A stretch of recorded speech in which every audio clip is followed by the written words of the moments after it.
Tokyo Lovehotels podcast. Hello, and welcome back to Tokyo Lovehotels podcast, a podcast on art and entrepreneurship. My name is Rastenberger, aka Mr. Loveho, and you are? Kalinlaw, aka Mrs. Loveho. Yes, and we are the Lovehos. We are an art organization in Tokyo that focuses on promoting local artists and international artists and helping them get their brand out there, network, kind of help them sell their, how do you say this in a simple manner? Merch. merching it out. And this podcast is generally where we interview these artists that we've had with us at our events or will have, or people that we feel are kind of influencing us in that matter. And we'd listen to their story, where they're from, what they're about, and how to get your art out there. Yeah. That's basically what we're about. Well said, Robs. Oh, thanks, Cals. So today we have a very special guest. He is a long time pal of mine. Yeah. From a designer, artist, everything. A bit of everything. Yeah. Shall we just call him in? Let's do it. No. Doc from Club.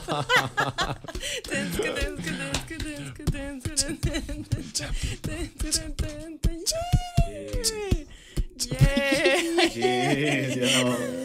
Welcome. Wow. Yo, that was honestly like more than I could have hoped for. Like that was like such an amazing intro. Like I'm like, damn. If it isn't Doc from Club. Now I have to like live up to it. It's like, dang, he better not get on here and say something whack. There's nothing to live up to. You're fine, babe. Oh man, thank you guys so much for having me though. Thank you for coming on. Oh, cheers. Do you want? Oh, you have a little beverage as of now. I'm gonna refill my beer though. Okay.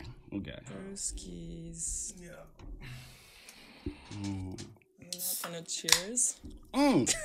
Sorry, I didn't know. Sorry, I missed that part. Of the original. All right. I'm definitely gonna cheers. Yeah. Can you hear the bubbles? No. Okay, fuck it. Hi. Cheers, babes. Welcome to Cheers, the thank pod. you so much. Right. Cheers, Good to thank you so see much. you. Very good to see you again. Yeah. Wow, long overdue, yeah. Oh. Yum. So, Doc from Club. So, let me bring it back to the begins, because I know you as Adonis. Yes. Yeah. Is Adonis your original, is it your real name? Adonis is my birth name, yeah. It's your birth name. Yeah. And you work under Doc. Yeah. Right. I see. Yeah, it's just easier. You know what I mean? But actually that name was Doc is like a long time nickname. That I've always had. I just never really was A Docness? No. So I mean, my mom would never. Damn, I'm not gonna say that because everybody. But if you know, like everybody calls me Donnie, right? Yeah, it's like Donnie, Donnie. But I started like kind of operating under the name Doc. Like it was just easier here in Japan. Where does like Doc come from? Oh, okay. So That's why we're here. Oh, okay. Yeah. So a lot of people assume because they're like, oh, because you kind of have like this, like traditional, golden age of era cartoon kind of thing, right? So it's like a Bugs Bunny thing, and it's actually not. It's actually from, not in the book, I believe, but in the film, the Shining. Mm-hmm. Yeah, so the little boy's name is Danny, right? And there's a scene where I forgot who I know his real name, but Scatman Carruthers, right? The black guy who's like taking care of the hotel. He calls Danny Doc, and his parent they call Danny Doc. So he's got like a good intuition. Like, well, he's got The Shining, right? So that's like. That's where it comes from. Wow. When I was younger. Yeah, it's kind of crazy, right? Is this a name that someone put on you? Or Yes, this is a name that somebody put on me. So they saw you as some little prodigy child, like the omen. Yeah, I don't know. Or they just thought he had a funny haircut. Maybe I had a funny haircut, man. It could have been one of those things. I just walked around like this. Yeah, all the time. Red rum, yeah. Yeah, but no. Oh, wow. Yeah. That's cool. That's so cool. Yeah. So I just started doing, and then, people calling me Donnie. I was like, it's kind of like, It's nice. It's nice though. You know, It's my so close nice. friends, you guys, that's absolutely fine. Because like the first time I hadn't met you yet, I think, and Colleen was mentioning you, and she was like, oh, this guy like Adonis, he does a brand. I was like, Adonis?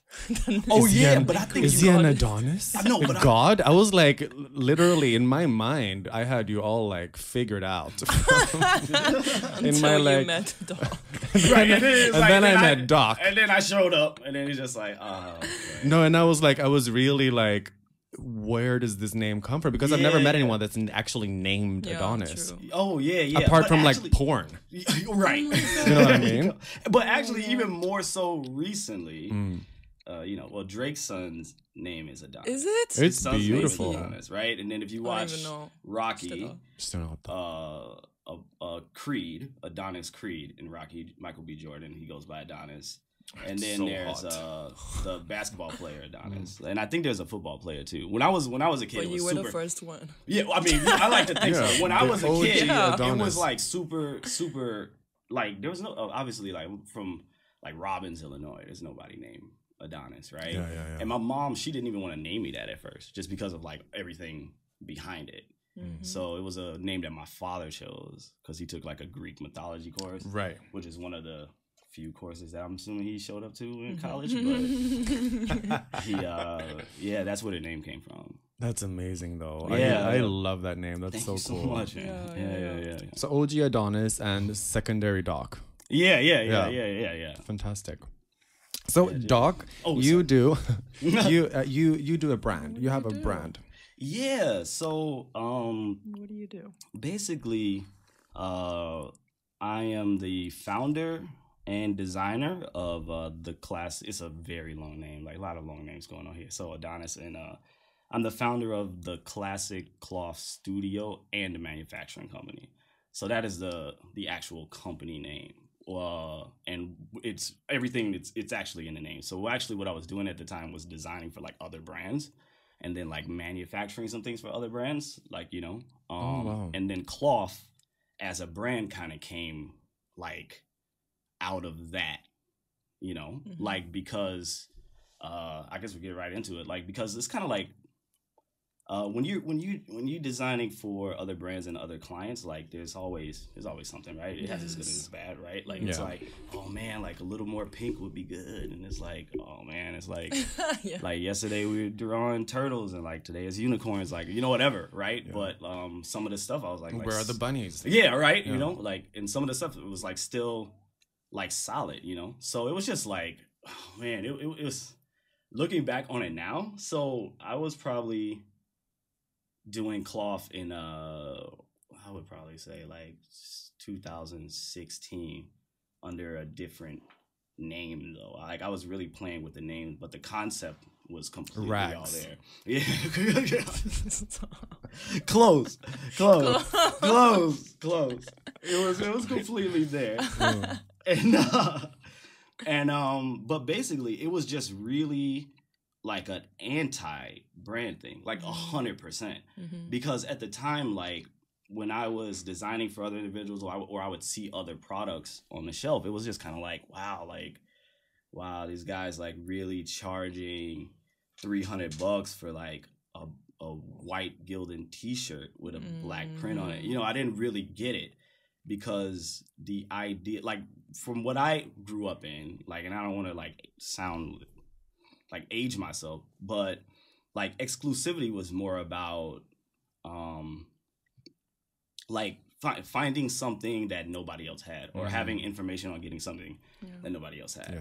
And then it kind of became this thing where it's like a price race, where exclusivity started to become more about how expensive things were, not necessarily like what was behind it. Or so I was like, wow, like, everybody was saying like it's impossible in Tokyo to do like a 6-color printed t-shirt. And I was like, well, if you give me 3 months, we can figure it out. Yeah. You know what I'm saying? And that's what we did. It was also like, like people weren't like I don't know. I just saw like an absence of like actual branding. Like even like, I guess at that time, like you would see, like you would go to somebody's about page and it was like, either it was extremely cliche, you know what I mean? Like just really, really huge words, like we are the most gargantuan, exclusivist, this serendipitous, you know what I mean? Like, and it's just like, what does that even mean, bro? You know what I mean? Or it just says like, the best since 2012. It's like, damn, you didn't really tell me. Yeah. It's like, you didn't really say anything. So I was just like, how can I really like dismantle this whole thing and like just at least offer something else? And you know, I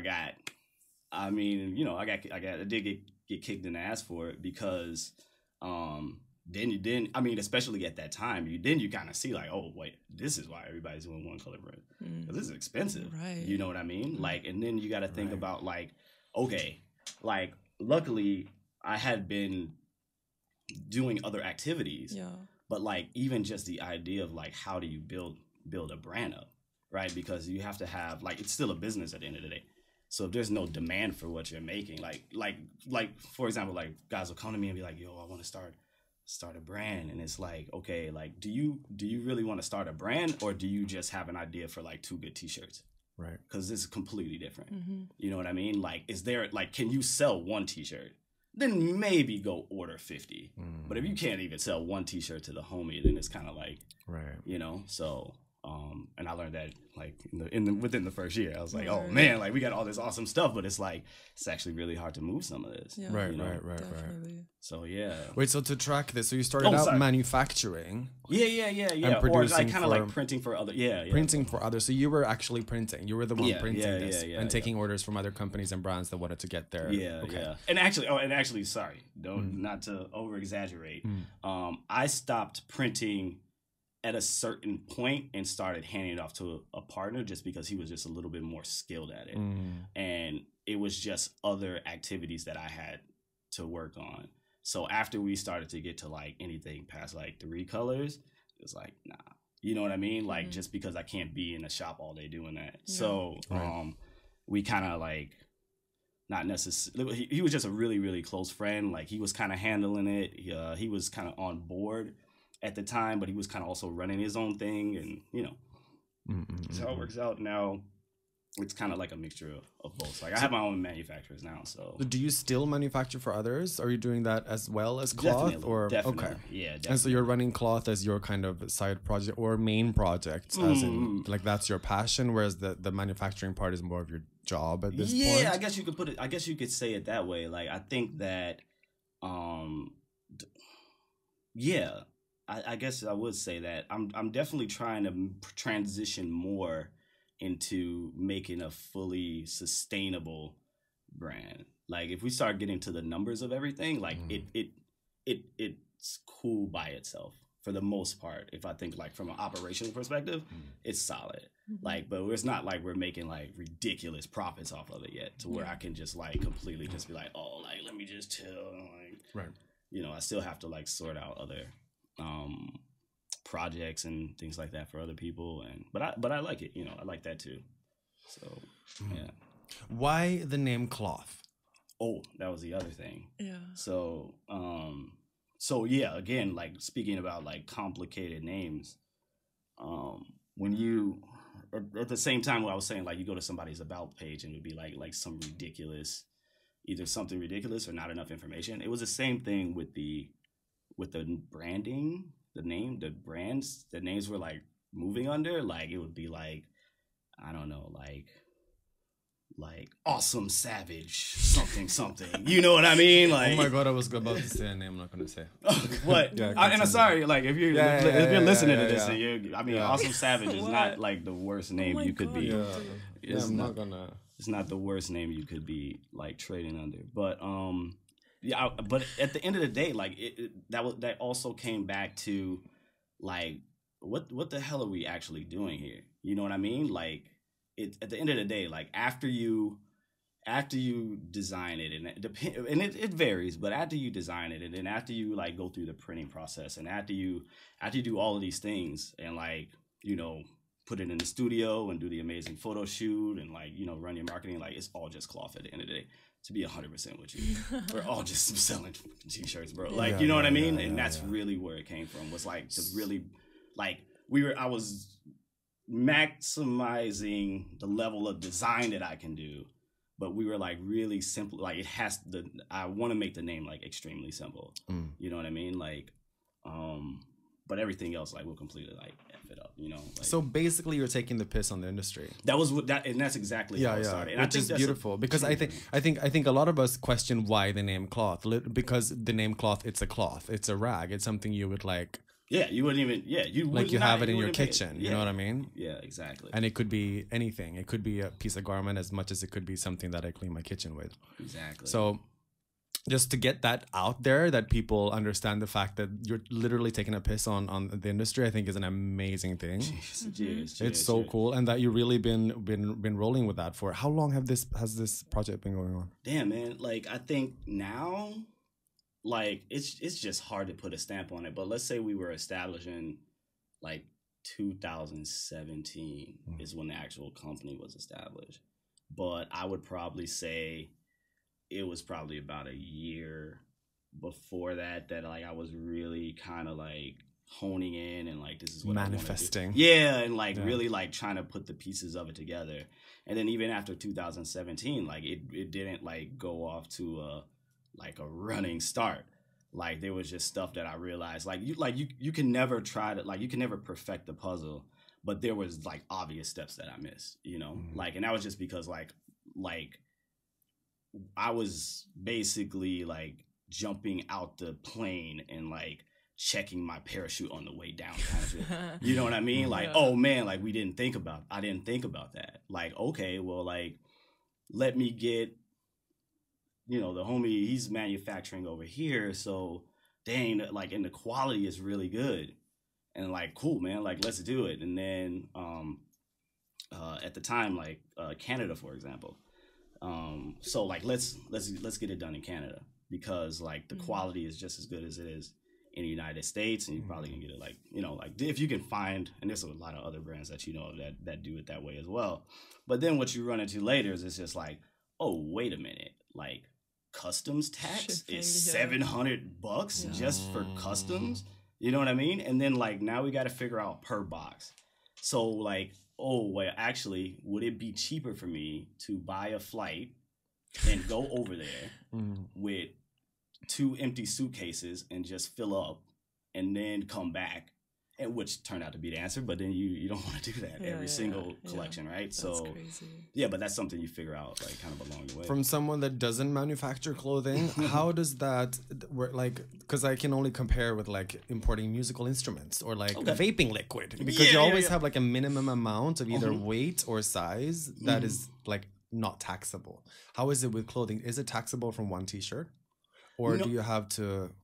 Is it like a minimum amount? No. It really just depends on like when you're doing that volume, because I've shipped things abroad, but we're shipping like 5 pieces or something like that. Like they're not, customs is not going to pick that up and be like, oh, you know, like you could just say it was a gift or something like that. But what it is like when you're operating a business, like, you know, there's different taxes just on that. Right. So like, and usually those lots are a lot bigger. Like it's something that would definitely get picked up.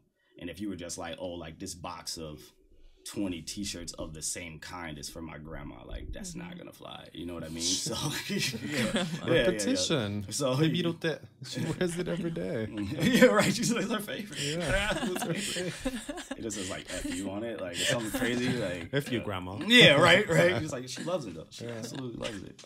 So I would say it varies, but there's also ways around it, man. So like the majority of our stuff, I would say like 90% of it is manufactured here in Japan now, right? The reason, I mean, we can have like the quality argument or whatever, but I was thinking that at the time it just didn't really make sense for us because it does get expensive. It's very expensive in Japan. And then it's like, if you don't have a market for it, then why would you, like, you know, just on manufacturing, like just to get something in your hand, like you really want to spend like 3,000 yen for one piece? You know what I mean? Like, and you don't even know if like it's gonna fly. Like you just showed up with like 3 t-shirts and a cool backwards hat, like, you know what I mean? Like it's like it's not gonna work that way. So But now, like, I think that I'm kind of things have gotten to a space where it's like I know that I can kind of we know we can kind of make that investment. Like we're still reading it, but like kind of know what we're gonna get out of it. It's always still like a game though. Like you've reached a point within your brand where you're able to estimate. Yeah, definitely. The output versus the income. Yeah, because you've done enough of them. Yeah. So then you can say like, oh, like okay, like this pop up like generated this much or whatever it would have been, and then you just like, okay, well, if I replicate that a couple more times, then we can gauge about this is what we can get out of it. We have that on our scale, the Love Hole scale. We're like, we're having an event coming up. It's huge. Let's make 2 t-shirts. I know. We're like 2 t-shirts every time. Yeah. But is it the same? Is it the same design though? No, it's different. Yeah. Okay. Yeah, it's different. Okay. Yeah. We switch it up like little by little. Oh, okay. That's cool. But do you guys have like one base t-shirt? Yeah, the classic tee. Yeah, right, exactly. Yeah. We also have the classic baby a romper. Yes. Oh, that's dope. Gotta make money through the baby. Yeah. The moms be buying. Yeah, for sure. The moms be buying. And that was the thing. Actually, there was that's a whole different conversation. But we were doing cloth kids for a while. You did it. Yeah, we still have it. Nice. But cute. But the thing was, it was like. It wasn't really a project that I was 100% invested in. Yeah. Like from a passion standpoint. Yeah. It was just like a couple of homies, and like they had kids, and then they were interested in it, and then my partner during the time he had kids, so like they I just didn't see like I'm like, man, like do you see like what our earlier shirts have on it? We got like FUs and like 40 ounces and like all that kind of stuff. The first collection, I'm like, yo, like I don't even like. It's got to be a completely separate design. I'm not gonna put a 40 ounce on a baby. You know what I mean? Like I do have standards. You know what I'm saying? Like it's just not. It's not cool. So it was just like if I was gonna do that, it would have to be a whole nother focus. But for anybody out there that's listening, it's a really good market, man. Like people love their kids. People will spend money for their kids, man. Yeah. Like you know what I mean? Like they definitely. I just don't have kids, and I'm not really passionate about it. But not yet anyway. Not yet. The baby market is massive. Yeah. Strollers. Oh man, dude, for sure. Even I have a friend a couple of years ago. She's a kid. She has a mother. She's a mother of 2, and she's always been interested in vintage clothing. And then she just generally bought so much stuff for her kids constantly on eBay and stuff. And then she realized that just reselling that on Instagram would honestly make a profit, but also dress her kids well. Right. And it's also her passion, and it really just became a business in like 2 years. Wow. Right, and then even if you profit. think about like not like how many kids people have per year, but like it's just like one of those like from a design perspective, you're not really having to do so much. You know what I mean? Like kids love overalls. Come on, you know what I mean? Like a nice little dress, like something like that, and like you can just keep a set stock of designs and just kind of like reflip patterns and reflip colorways. You're just not like adults where it's just like, oh man, like oversized tees are super in this year. Like, now I gotta run out and like start looking at other things. You know what I mean? Or other patterns. But that's a whole different. I mean, China just raised the maximum kid allowance to 3. It used to be one kid per family. Oh. By law, it's about to be 3 now. Cool. Really? Oh, really? Yeah. Get ready, babes. No, but they're saying that it's actually not going to change that much because when they raised it to 2, people weren't making more kids anyways. But right. But yeah, I thought it was a funny thing. Yeah, I didn't know that. I didn't know that. Wow. That's what's up. So, what's the general I know you're taking a piss in the industry with a name, but what's the general idea with the brand itself and the design that you have? Man, that's yeah, so that's the thing, man, because I think that as I've always started to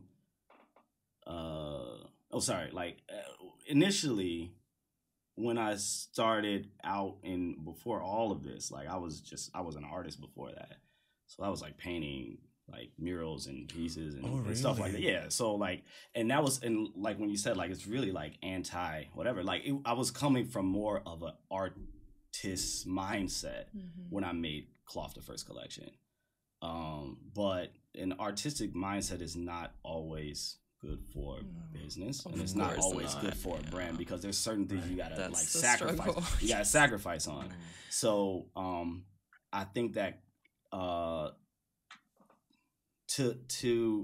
fortunately, like I'm even to this day, man, like I'm still learning. Like I'm starting to figure out what that balance is, and it's not that I don't do like a set concept for the overall brand, but I do base it like on like collection, and I really have to think about, okay, like this is the message I want to get across for this set collection, and or for this item or for this piece, and I kind of more hone it that way, and then I can kind of balance out the artistic side of it and the business side of it, and I'm not so stuck into one thing. You know what I mean? Like I think it's good, because with brands, like, and I could say it, I guess from coming from, like, I don't want to sound like that, but like basically people like the same shit.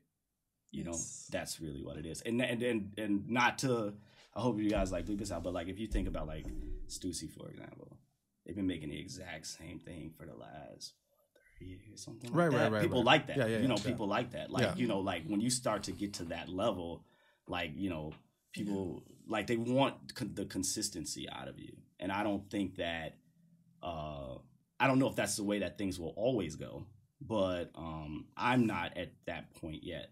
Like I still like to try things, and I'm still learning every day. Like we started just doing our this last collection, I started doing like more cut and sew.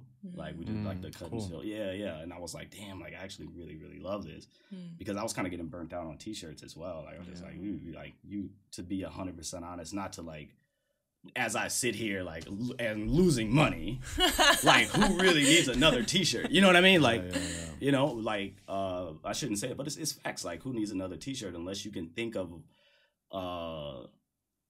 something like for a generation that really speaks to them, or you know what I mean, or do something different. No, for sure. And you know what I mean? I think it's interesting that you're saying this also, because you're speaking very much from an artist's perspective, right, in the way that you're running the brand, because you're trying to keep a little bit of as an artist, you're always reinventing yourself, and there's always new things that come. Whereas a lot of brands don't follow that approach, because they focus more on recognition and the fact that you're able to kind of connect yourself with the brand that you're wearing, and always knowing that that's it. Like Yohji Yamamoto is Yohji Yamamoto. Oh, hell yeah. No matter who wears it, you're gonna know that that's something from them. Whereas something that reinvents itself in a different way, I think. Yeah. And Yohji's amazing, by the way. Yohji's amazing. I love Yohji. I worked for him for many years. Oh, so much respect. I think you said that. Yeah. I mean, just in the sense that going into it, like that comes also from the designer's perspective, rather than it comes from an artist's perspective of having this, like, there's these waves, you know.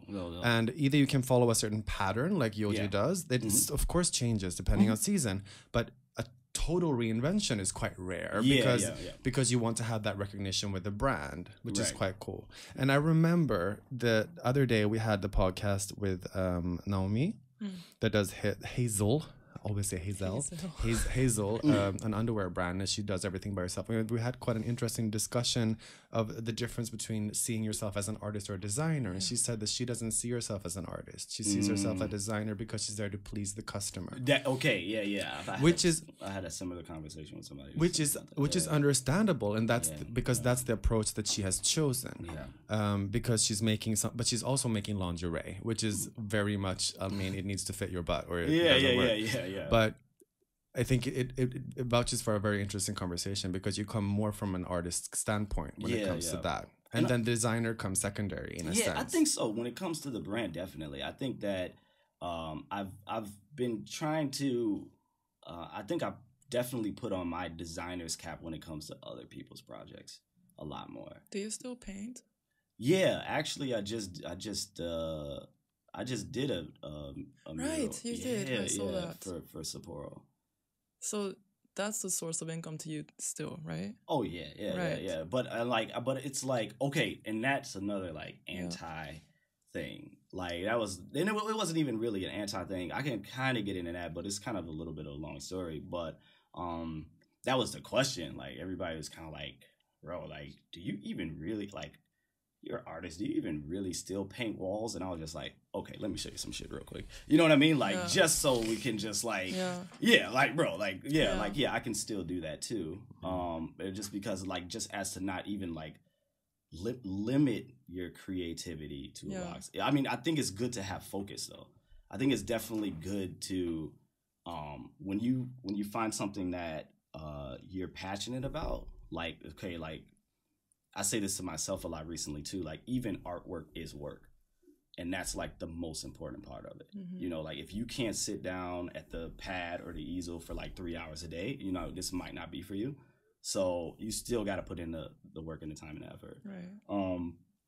But sorry, to answer your question, like, so I still do that as well. That wasn't just like let me prove I can still do it. Like it was even something for myself too though.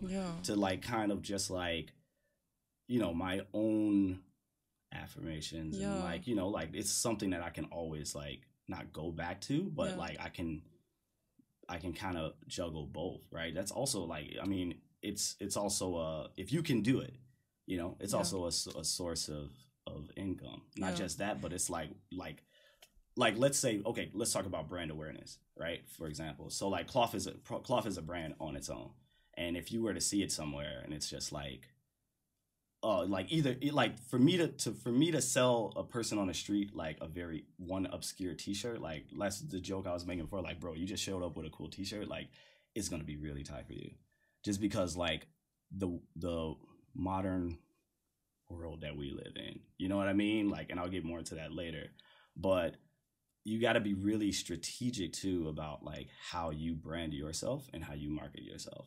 Somebody might not necessarily like cloth, but they might like the guy that painted the Sapporo thing, and they'd be like, oh, like what else is he doing? Oh, and like, by the way, here you can shop with me here. You know what I mean? Like, and then you kind of like do that kind of thing, and I think you have to. I think like in a modern world, you have to. It's just too nuts, man. Like, think about it. Like 5 years ago, like Instagram influencer, was it really a thing? Like, you know what I mean? Like, you got to compete with those kids, man. Like, they're on there like TikToking and twerking. Like, it's like, damn, I'm just trying to sell one T-shirt, bro. You know what I mean? Like, and it's like, but they're on it. Like, they got like multiple lanes of everything. So you just got to kind of like be, you know. Who does the marketing for cloth? You? Yeah, I do. Yeah. How many people are running cloth? Is it just you? For the most, like I'll say this, like I do have like a solid team, and I think that we're all kind of aware of our responsibilities. Total, I'm probably gonna say three people total. One individual is mostly kind of handling like PR, kind of a little bit, and my other partner, he's kind of more like kind of into the things like the books and like the analytics. Like he's the one who can say like this pop-up is here, blah blah blah blah blah, and this is what we did. But more so recently, I have been, I'll say this, like when it first started, I was like solely focused on like the creative thing. And I was just like, I'm gonna sit in the room and I'm gonna just make everything dope. And then you focus on how we're gonna move it, you know. But that's a very artist way of thinking about things. It's not gonna work. That'll that be way. ideal. That would be ideal. It'd be the dream. That would be ideal. Not to bring him up again, like I said, amazing designer like Yoji Yamamoto. But if you look at his story, that's exactly what he did. And you know, he turned around and like all his money was effed up. Right, because he was just focused on making amazing pieces. The pieces got absolutely amazing, right? Like this, but then the business side of it was like, you know, about to go bankrupt, like 3 times almost. And he had to step back in and like, actually, let me take a look at what's going on here. So it's like I don't want to wear that hat, but like I have to. And also it does help with the artistic side. Like I'm noticing that I'm actually kind of enjoying a little bit more of this, not just for the financial reasons, but like you start to see the trends, and then you start to see like, oh, like this is actually how it works. This is how this feeds this, and this is how that feeds that. But you enjoy that, right? I do now. Okay. Yeah, when the first one in 2017, hell no, like I didn't want to look at it. That's interesting. But now it's just like such a, it's one hand is washing the other like constantly, so you have to. It's become a business. It's become a business. Yeah, it's become a business. Yeah, exactly. And that's the thing is like when you look at brands who are like, I don't know, that you would say are like really popular. Like, I'll just be honest with you, like this is not, a lot of this is not just based off of, again, a cool t-shirt. Like there's definitely other players and there's other movies. There's a whole team behind it that has to make this thing run. Right. Mm-hmm. You know what I mean? Like even down to the individual that's shipping, you know, like they got to be on top of it, you know? So, yeah. Like the more I learn about that and like the more I learn about what cloth needs and what it doesn't need and what the customer kind of like expects from us, and like kind of like, you know, we got into we're getting into shops now, so like then you kind of see thanks yeah so it's like, and then that's a different thing because that's a different schedule and timeline. You can't really be an artist and like, hey, like, you know, maybe I want to just make a hoodie, you know what I mean, in the middle of summer. Like it doesn't, you know, like shops not buying hoodies in the middle of summer, right? And also they don't have a budget between said months when you dropped it, so nobody's coming and checking for you. Like you got to go out and kind of like, oh, okay, like now this is when they're buying, and this is what, you know, this is where I need to be, and like, you know, I'll be like so turned off with all that, those rules and stuff. I'm the type that'd be like, I want to make hoodies right now. Yeah. So with that, like, that's why I wouldn't. So I'm surprised, like, you're very majime and organized. It's so well organized. It looks like. Thanks.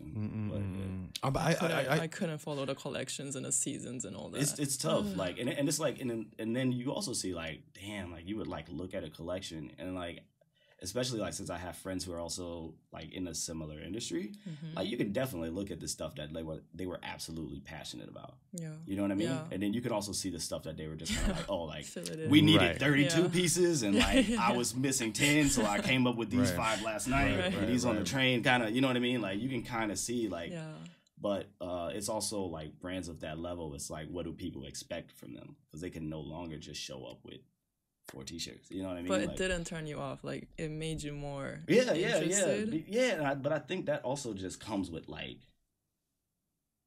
again, I don't want to age myself, but I think it also just comes with like age and experience. Yeah, like there's just things that, and also there's just things that interest me now that before didn't. And I think that there were, like I've seen guys in the same industry that like, okay, like, damn, okay, I'll just say it this way, like, okay, like going to the events, right, and like we're doing the pop-up, and like getting drunk and like meeting pretty girls is cool, you know what I mean? But eventually you gotta grow out of that. You know, like we can't just be showing up for that because like we spent more money than we made tonight because somebody was not focused. You know what I mean? Like, so then when you start to like with age, like you just start losing interest in some of that kind of too. Like it's just like, totally feel you. You know what I mean? Like you just kind of like, damn, like I know what we doing, but like how much are we making? Yeah. Like and going out and having a good time is dope. But like I also feel bad was like, hey doc, like such and such famous person is here, right? You should come out and meet them. When I was younger, I used to be like, so I was like, yo, I went out last night. Yeah. I got drunk with such and such, and it was awesome. You know what I mean? And that was enough for me. Then now, made a connection. Yeah. Kinda. Now, if I don't wake up and follow up with an email and like, yeah, we got drunk as hell last night, but like what came out of that, then it's like I don't even feel right. You know what I mean? Like I think it's still cool to do that stuff because I think it's important to kind of build that foundation while you're young or whatever, but like eventually you get to a stage where it's like, yeah, like, you know, like you become more passionate. I mean, you know, right. And also realizing the fact that your passion and your art is something that you want to make your own business. Yeah, that too. Yeah, that too. That's a very big thing, I think, as well. And I think for some people as well, like I've learned man, it's just like, I've also been very fortunate because I've kept a group, I don't even want to call them a group, like separate groups of friends around me. And I got like, you know, guys and girls that are like in their early 20s, you know what I mean? And their perspective is very interesting. But also, like, one of my best friends is like 73. And like the way he sees things is just so differently. You know what I mean? So like it's really, and okay. And then I got another buddy. I won't say his age, but what really made me passionate, like reinvigorated my passion, because like the last like month or so, I was just kind of like burnt out, you know, like I saw a brief clip of Eric, and he was talking about like imposter syndrome. It's so easy to like slip into that. Like, how did I get here? Like, why did they choose me to paint this wall? Like, oh my God, I'm gonna like screw this up, kind of thing. And then after you get through it, like you just kind of like burnt out. And then you kind of like look at everything and like, okay, where is cloth going? And like, what can I do today? Like hustle, grind. Like, did I post today? And like, do I even care about posting? Like, you know what I mean? Like that kind of thing, right? And then a friend of mine, he's like, okay, so like he's like gonna just be 50, and he's been working in the industry for, I think he said like different similar, but like 30 years or something like that. He started in his 20s. And he said something that like I was like, holy shit. And he was just like, yeah, like in the last like 15 years or something like that, 10 or 15 years, like my company has gotten like stable, you know, like things are like, I'm not stressing every month to like pay my employees, like I'm not really, you know. And then I was kind of like asking him like, what do you do, man? Like how do you reach the top of the mountain? Like you make all the money. He said like, honestly, man, like I'm just trying to find my exit strategy. And that's like blew my mind. Like, cause we don't even think about that. He's just like, I'm just trying to get out now. Like I've already kind of accomplished everything, but he's like, if I don't show up tomorrow, I know that things will fall apart kind of to a certain extent. So he's like, I'm just trying to set it up, like set the kids up. So like, I don't really gotta worry, cause I'm just like, I'm getting older, I'm tired, you know what I mean? And it's like, damn, I want to get to that level where it's like, I'm just like, I've built it. Like now, how do I like step away from it to an extent when it comes to the brand, but, or other projects such as that. That's a tricky one because you've also been the face of everything you're doing. See, and that's a tough one. I have a friend who's in that similar position as well, where it's like when you become such a part of the brand, like it's like you always got to show up, or nobody's buying t-shirts. Yeah. It's like Avril Lavigne. Why? The rumor about the fact that she passed away like a long time ago, so they had to find a replacement that looked exactly like her, and she's been working as Avril Lavigne ever since. It's probably it's a rumor, but it's been circling. I saw that, though. It's been circling around for the past like 20 years. Like, so they got like a double of her. Yeah, that's the thing, and they even have a name for her. It's some Melissa or something, some actress, some Italian actress or something. So funny. So if it's but I really mean, her. if it's really her. But I mean, that's the same thing if that were to be true. Yeah. Gotta get a stunt double. Right? Yeah. That's the exit strategy. That's the exit strategy. I know, right? Find another Adonis. Looks 10 years younger, and like you know what I mean? Yeah. True. Damn, maybe. Or you just show up for the photo shoot. Yeah, you know or what that. I mean? Like you could do And that. award ceremony. Yeah. Just like, oh man, it's shooting day. But I think that's just a part of it though too. Like that's just a part of it. It's just like when you decide what it is, whatever it is you want to do. Like if it's like a create whatever it is you want to do in life. Like I think that you do have like a certain level of responsibility as well that you got to commit to it, and that's just like part of the game. And like if you can't commit to that, then you're probably better off like not, you know what I mean? Because like that's where people like fall apart, you know?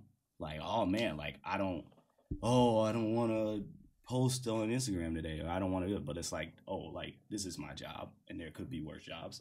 You know what I mean? And I just have to be on top of it, because I've seen the latter side of that, of like, yo, let me just like take like 2 days off, 3 days off, like just for me, you know. And it's fine, man. Like I'm because I'm also not the kind of person to like promote like a, yo, like wake up at 5 a.m. and like drink a green juice and do 20 push-ups and run around the block and then come back, and like I can't, because I tried it, trust me, you know what I mean? But like then I was too off balance, you know. I was just way too off balance. It wasn't you. It just wasn't me. I was like, man, like I was like completely sober for like 7 months, and like I was just like I just my I guess, you know, my focus was honed in, but I couldn't say that I was like entire. I was just, you know, just off balance, man. Like I tried that like go 5 a.m. like punch the clock, and like, you know, but didn't really work out for me. So some things got better, but then other things suffered.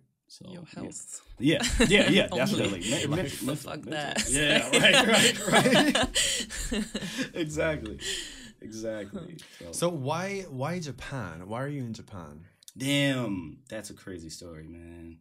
I don't even know where to start with that, but I think that, like, I in short, I'd always wanted to come here and work, kind of. Like, I knew that I was gonna be involved with t-shirts or branding, you know. Like I kind of knew that at like kind of a fairly young age. Like the first time I went to, I guess now the term is streetwear. The first time I went to a streetwear shop, I was just like, oh no, dude, like I gotta do this. Like I gotta be a part of this. Like what the hell is this? Like, you know?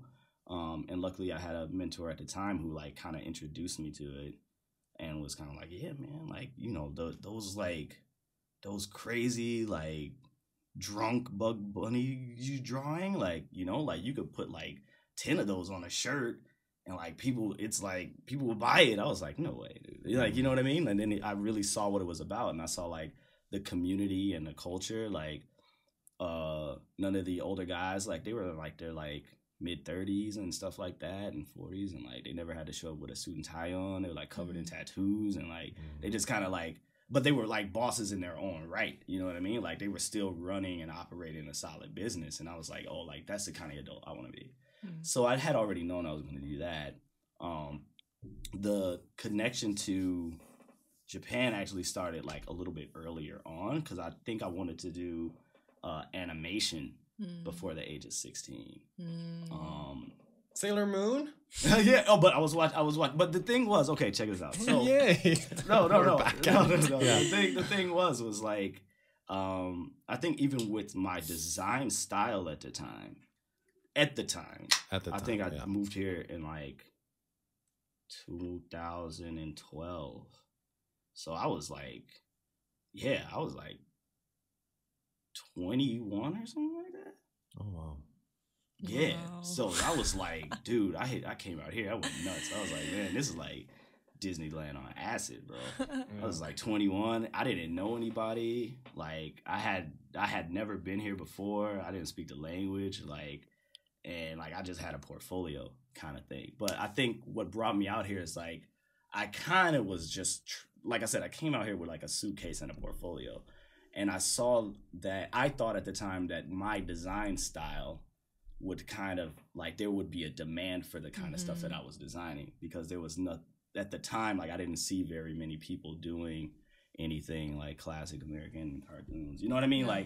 Like at other brands. And I was like, yo, like, well, let me just try to like hustle out that way, right. Because it's very Looney Toony, isn't it? Yeah, especially at the time, like more so. And I was like, well, like maybe there will be a market for me out there. Also because like in the States, everybody had a t-shirt brand, and I was just like everybody on my block was doing it, and I was just like, I was kind of like, oh, I was like, well, I've been doing this since I was like 16. So, but it just got like too. You know what I mean? Like, it was just like, and then my grandmother had one, and then, you know, fuck you, grandma. Yeah, right. Fuck you, grandma.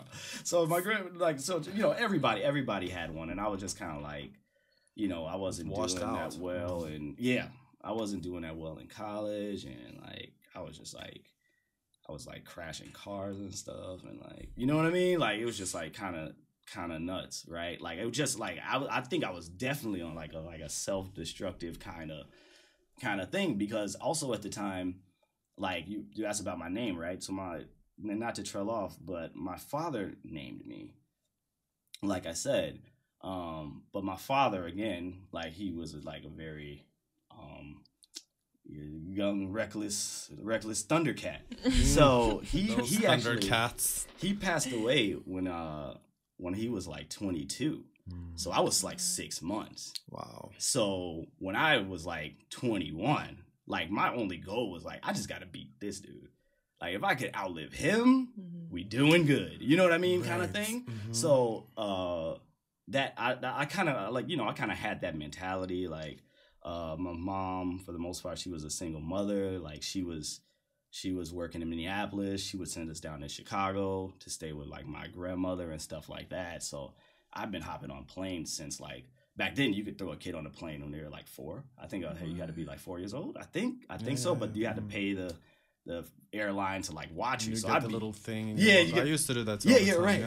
So like, traveling was not a scary thing to me. Yeah. You know what I mean? And I was like, there's worse things that could happen to me. Like, I could starve on the streets of Tokyo, but there would be worse things than that. So you came here at 4.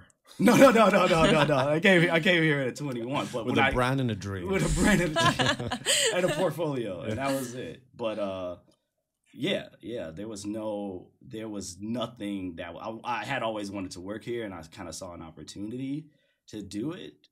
Just because I had time and space. Like, I was like not interested in college, and I was working at a restaurant, like, part-time. Like, I was like, wow, like, they finally upgraded me to server. And don't get me wrong, man, because when I was serving at restaurants, I was making bank. You know what I mean? Like, because back in the States, like, you just gotta have like tipping. Yeah, tipping. You gotta just have a good personality. So I was horrible at carrying plates, but I was friendly dude. Yeah. So I was just an Adonis at the diner. So I was just like, yeah, man, like, I can't do this anymore. So I saw an opportunity and I took it. Like, I think I wrecked it was like my 4th car that I wrecked. Oh my God. Yeah. And like, people was like, damn, like, I mean, I had pretty nice cars, I'll say that. But what I was doing was, my homies, like, I would buy like a 96 Firebird, and like, it would be like in like not such good condition, but like, they had like body shops and stuff. So they would show me how to, like, like, yo, like, we can get this looking good, bro, in a couple of weeks. So I would have that, but like, when you get insurance on like a 96 Firebird and it's red and like, you know what I mean? Like, you wreck that, it's like, you're really looking at too much of a return. So after I like wrecked about my 4th car, I was like, damn, like, I could either go run out and get another joint and start it from scratch, and then keep going to college, and then keep serving, and like, one day, like, just have a bunch of kids and live in Minneapolis and just be that dude. Or I could buy a ticket to Tokyo and just see how it works out. And that's what I did. So, yeah. Amazing. That's at 21, so I was like, I mean, yeah. But at 21, though, like, you gotta realize, like, at 21, you're like bulletproof, man. Like, nobody can tell you anything. Like, back then, like, so, and I don't even think like my parents or anybody was really, because I have always been kind of like free kid. Not like they didn't just let me go crazy. But like, she knows she built some tough kids, so she was just kind of like, oh yeah, like, if you're gonna do it, you need a passport, kind of thing. And I was just like, oh yeah, I got my passport. And then it started to become like very real to her. I think she started to realize, like, yo, actually, like, this dude is really about to go over there. And again, like, the first couple of years was like not the easiest. I didn't know anybody. I didn't speak the language. I was homeless once or twice. Right. And like, yeah, and that's just like a whole nother thing. Yeah. So yeah, well, I guess we can get into that. So then, I was homeless, and then I was just like living off of like live art money, like, you know what I mean, or like and that's the thing was, a lot of people didn't know I was completely homeless because I always kind of kept myself pretty, you know what I'm saying, like I wasn't gonna be out here like that. You were very well poised and well behaved, not behaved, but well presented. Yeah, exactly. Yeah, but it's like you gotta kind of like dress for the job you want, right? Yeah, you know what I'm saying? So like I would literally even when I was like before I got on a flight, like I was like emailing like random brands in like English, like, hey, I'm Doc. I'm Doc, and I'll be in Tokyo between the months of this time and this time. Like, if you like to sit down and have a meeting with me, like I like send out like 20 something emails, right? Respect. And I sent out like 20 joints, and then like I got hit back like by 3, and I was like, 3 is enough. Yeah. You know what I mean? Like I can get something, and then I got a job over at I was designing for the sticker company, B-Side Label, who was like really, really popular at the time. They still have some shops. And even though they weren't even paying us a lot initially, like the fact that, you know, like I was this black kid from Chicago, and I was the only one that was like really designing there that from where I was from. Yeah. Like then that like led to another job, and then that led to somebody being interested in this, and it just kind of started to like build up, you know. And for the most part, like sustain me, you know, like if you're gonna be homeless anywhere, like Tokyo is not a horrible city to be homeless in, man. Like, you know, you could just sleep at McDonald's for 24 hours for the most part at the time. Like, you know what I mean? Like there's ways around it. And then as long as you're not like completely like assed out, because like I was like, the only thing I ain't got to worry about is rent, you know. I still have money in my pocket, so or some terrible abuse of some sort. You ain't got to worry. So that was a crazy year, like or so, like until I could say like I really kind of balanced out. Was this in the beginning of you arriving in Japan? Mm-hmm. This was probably I probably had been here and that was the other thing, because then I'm sorry, man. I don't want this to be like a 2-hour podcast. I don't want to bore it. Baby, it could be a 5-hour one. But like the thing was, I when I first came here, I think like I had enough, and I shouldn't go too much into that story, to be honest. But I'll just say like I had enough to like sustain me at a spot for a while. But then there was other things that came into play. Like you only get a visa for like 90 days. Right. So then I got to figure out like, okay, now how I'm going to make this run. And like, then I met a company. Like I met a company who was actually going to sponsor my visa. They actually sponsored my first visa. And they were a small design studio. Like big up to those guys. But they were just starting out. And they were kind of more so doing like lighting and like trying to think of like creative, like those kind of things, but they didn't have like an illustrator or a designer. And they're like, damn, like we want you to do it. But they were a brand new company, and they had never sponsored a visa before. So like we were trying to get the visa thing figured out. Like I went to Korea, but it was super sketchy because like I was like, man, I don't know anybody. Well, I didn't know anybody there, but I was like, I definitely don't know anybody in Korea for sure. I was like, yo, so I went to Korea. I jumped on a flight. It was like a 48-hour turnaround. So I jumped on a flight. I went to Korea. I met some really awesome old dudes on the plane that gave me some great old people. Always give me the best life advice. I love old people. Yeah. So I did that, and then I came back through customs, and customs was like, bro, like, why were you in Korea for 48 hours? Kind of thing. Obvious. And I was like, oh, it's over. Like they're gonna send me back or something like that. And what they said was like, I was just fortunate. They were just like, okay, so we're gonna let you in this time, but the next time you leave Japan, you can't come back for a year. So when I came back in that time, it's like I definitely had to like really strategize about like, okay, now I got to get the bread on lock, and like now I got to get like some serious income coming, and like get my visa sorted out, kind of thing. So yeah. Jeez. It's tricky, man. The visa situation is tricky. Yeah. Always. In Japan. Yeah. And it's a process. Like I think after you can kind of land it the first time, and I don't know if it's any easier now, then you're solid. But like that whole process, I think even to be honest with you, just to get it, it was probably like 7 months almost to a year, like not a full year, but it was like 7 to 8 months or something like that before I was actually had something in my hand, and that was stamped for like a year. Yeah. Like you got a year to kind of do what you got to do, and then you got to figure out another.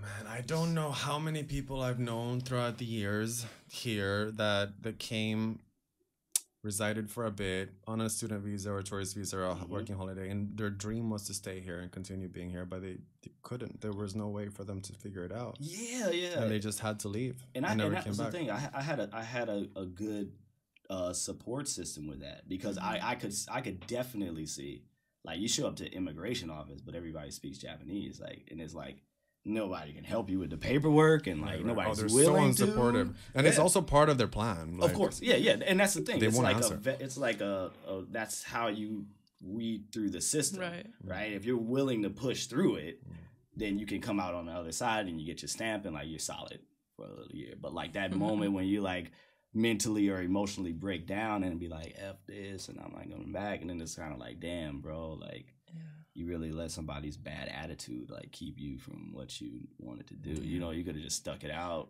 or something, and so but I get it, because there was like, again, like there's hundreds of times I could think of where I just wanted to be like, man, like with all things, like with the business, with the visa situation, and like, but you know, most of the time through your time here, you made money through art. Yeah. I mean, for the most part, I did teach for a while though. Yeah, I was teaching for a while, and that was good too. But I just found out right away that I'm just not an educator. Yeah. Wow. That was the thing. Like, and it's that, like, I love working with kids, and I think like the kids liked, you know, being with me, but like they weren't learning anything. You know what I mean? Like we just had a good time. We just had a good time. And it's like, damn, like, dang, like, what did you learn from Donnie today? And it's like, oh, nothing. Fuck you, grandma. Fuck you, grandma. The RZA. Wait, that was the last job you had? No. That's I went to non-art. I mean, non-art job. No.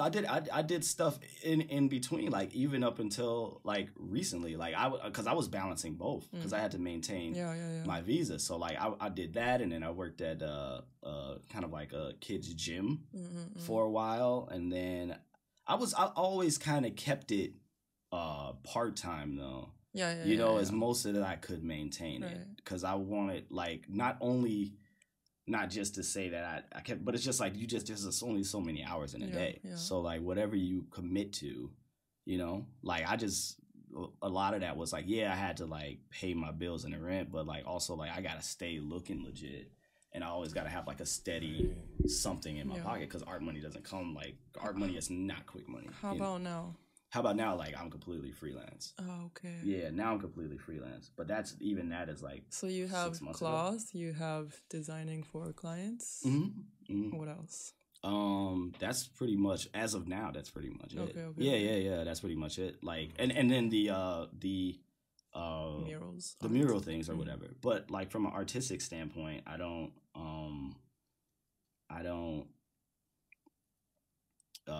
shy away from anything. Like I said, like the murals, like it could be a mural, man. Like it could be like a gallery thing. It could be like, you know. So like, well, wherever my skills can apply. I do like to maintain a solid focus. Yeah. You know, like, so like I don't stray too far away from the brand, just because that's what I'm passionate about. You know. We have some questions from Instagram, but I have one quick question from myself. Okay. Yeah. Before them. Yeah. Okay. What do you think between canvas art and t-shirts? Oh, what do I think about it? No, I think that art on t-shirts versus art on canvas. Dang, without like, and art on tissue. And art on tissue. Like a scribble. But this, okay, so like this is, I would say this, right? I think that to me, it's just separate mediums. And I don't want to say that art on canvas is more valuable, but I think we all know that it is. Yeah. You know what I mean? Like there's just something that you just can't take away from that. And people and that's the thing, like even I don't have enough information about it to go into it, but like even like the whole like NFT craze. Yeah. We're there. Yeah, so even that, like I think that like a friend of mine kind of explained it to me, and I think that is definitely like another like strain of revenue, and it's definitely a good time to capitalize off of it. But that's like also a basket that I wouldn't put all my eggs in. People will eventually want to step out, and they will want to see something physical on the wall again. You know what I mean? Yeah. People will eventually, like, t-shirt trends change. Yeah. I don't know that unless I've been saying, like, unless you like directly like you were doing before, like unless you're like directly painting onto a t-shirt and making one that's more art to me. You know what I mean? As opposed to like printing for a collection. Not that there isn't an artistic aspect to it, but I definitely think that canvas art, gallery art is probably the superior. Now I wouldn't say superior art form, but like I think again, like that's just the thinking thing. Like as a businessman and as like a designer, like I'm because you can do both. You can do both, but you chose to do t-shirt design, which is kind of interesting to me. Oh yeah, but I also think that. Like a lot of people that may not be able to paint might do the t-shirt thing. Yeah. Instead. Yeah, right. So I think that that's like for me, I think that it's also the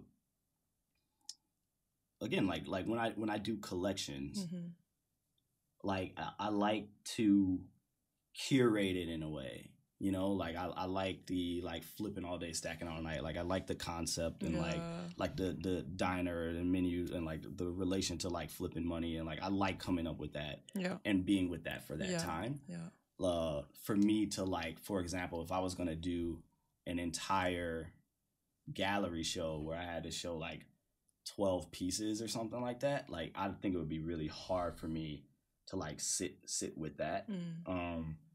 And also just because like I think like I mean there's other ways around it. It's not that I'm not more so interested in one than the other. I think it just depends. Like I like the mural thing. You know what I mean? Like I can do that. Like I can do like a large scale work, and then like we're good. Like but for me to do like multiple canvases, like I could, but I just don't. Maybe I don't know. Maybe when I'm older in age and like I'm just like a little bit tired of this. Like I can focus on like really curating that experience for somebody. I guess it also must be like some kind of lingering passion for fashion as well behind it, and like garments in general. Culture. So. Yeah. I think so. I think that's a good point as well, because I think for me there is that aspect of it, because I do have a lot of friends who like do like gallery artwork, and like they're just like breezing through it.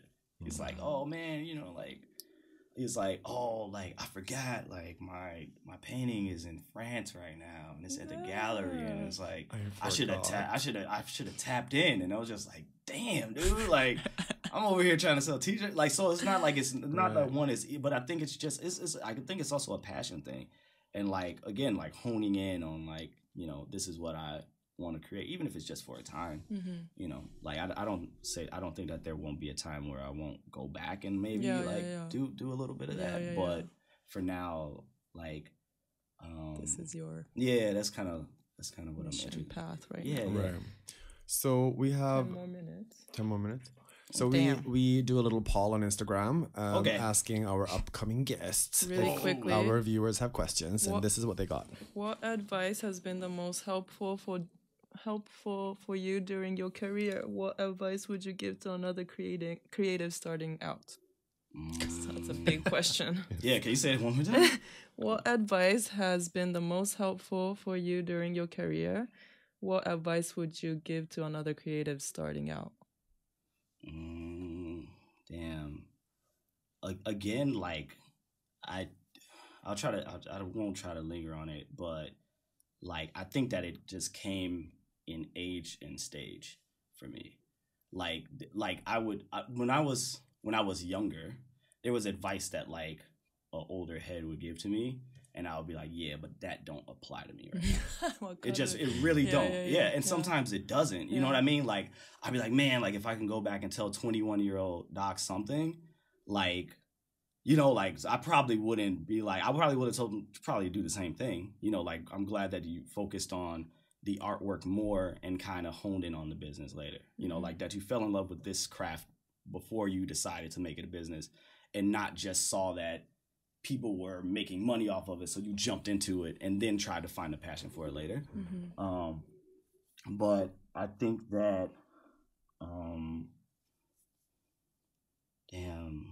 advice I give. Oh yeah, I'll put it this way. I think that the one bit of advice that, like, when I look around, like, at some of the things I'm doing now, and not that I have it all figured out, is that I am starting to see that the things that I wanted and hoped for are like falling into place. Oh, amazing. You know what I mean? Like little by little, I see that they're falling into place. And I think that my biggest regret was just that I didn't dream big enough. Like, I wish I would have just like really overshot it and been like, oh man, like, but am I really cool enough for a Ferrari? I wish I would have said yeah back Never then. too late. You know what I'm saying? Like, now. yeah, and it's just like I would not hold back on, like, I would really like go and get it, especially like, you know, especially if you're at the age where it's like you can make mistakes, because, but like, you know, try not to make too many, because like the thing is like, it's time. Like when you're young, you have all the time in the world, but like zero experience. And then when you get older, like you have all this experience, but you don't have no fucking time. You know what I mean? So like kind of balance that out too. Right. Like how you're using your time, and like who are you giving your time to, and what are you giving your time to? Because it'll definitely pay. If you put it into your work, like it may not come back like, you know, on your next paycheck, but it might come back 5 years from now on like in a much larger sum, or in a, you know what I mean? Like, so right. That's what I would say. Amazing. Cool. You heard that. Okay. The best pancakes you ever tried in your life, and where? Oh, that's easy, man. The best pancakes I've ever tried in my life is still made by my uncle in Chicago, Illinois. And he taught me the recepe, but Uncle Zeus? Oh! Holy shit. Well done. Well done. Zeus. Well done. Well done. Oh, yeah. Okay, next. Why is Doc one of the greatest? What? Woo! Damn, man. I don't know. No, it's just that I just have had, and I'm not just saying this, like I've just had a great team of people around me, I think. And like, I think that's also important. Like a support system, not just like the people you work with, but like who your friends are too, who you spend your time with, like, and because they're all great in their respects, right? And it's like they really set the bar high, and it's like if you want to fuck with them on this level or be in this room with these people, like you gotta act accordingly. You know what I mean? Like, or you gotta, you know, it's like that kind of thing. Like I think I just had examples of like great people in my life that like I could look up to, and like kind of like, you know, not that they're perfect, because you gotta kind of pick and choose, but yeah, that's why, like, you know, striving for that constantly. Yes. Right. Yeah. That's beautiful. Like Mr. Lovehole. Yeah, but not good. Can he really make pancakes though? Yeah. Oh man. He asked that question. Yeah. Who said it? No, don't tell me who said it. Don't tell me who said it. Wait, so who said the question? Oh, yeah. Oh, yeah. I said that yesterday. Yeah. Asking yourself? Yeah. No, I forget. I said that. I thought that to us. Yeah, I did about say that. him. Oh, because I thought that somebody would ask that. I was like, yo, somebody just close. Yo, they asked for the favorite pancake spot. Oh, okay. Right. Yes. I can definitely make. I'm very well studied. It's very, and it's definitely like little bit more difficult than you think, man. It's difficult than you think, man, to make a pancake. Like, gotta whip it. You gotta whip it up, man. Yeah, so. Okay.